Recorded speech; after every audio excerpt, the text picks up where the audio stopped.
Hey hi all. இது எங்கள் வீட்டில் நான் வச்சுருக்கக்கூடிய மல்லிகைப்பூ செடி. இதில் ஃபர்ஸ்ட் டைமாக 4 பூ பூத்துருக்கு. ரொம்ப ஹாப்பியாக இருந்தது. ஸோ வீட்டில் நானே வளர்த்து பூ வந்ததுலேருந்து ஒரு சின்ன ஹாப்பினஸ். இது பார்த்திங்கன்னா ரம்ப இலைன்னு சொல்லுவாங்க. பிரியாணியில் போடக்கூடிய இலை. இந்த இலை போட்டால் நல்லா ஃப்ளேவர் நல்லாயிருக்கும். இது வெத்தலை, அதுவுமே வச்சுருக்கேன். இங்கே பார்த்தீங்கன்னா கிளைமேட் சில்லுன்னு இருக்குது. செம்ம கிளைமேட்டு, ஒரே காற்று, மழை, சில்லுன்னு இருக்குது.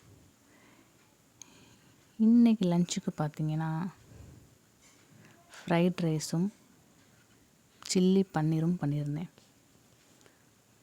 டேஸ்ட்டு அடிப்பொலியாக இருந்தது.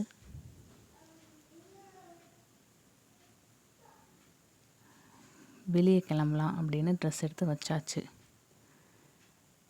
இப்போ ஈவினிங் டைம் சூடான ஒரு பிளாக் டீ, லெமன் வித்து புதினா போட்டு பிளாக் டீ. இப்படி தான் இன்றைக்கி டே எனக்கு போச்சு.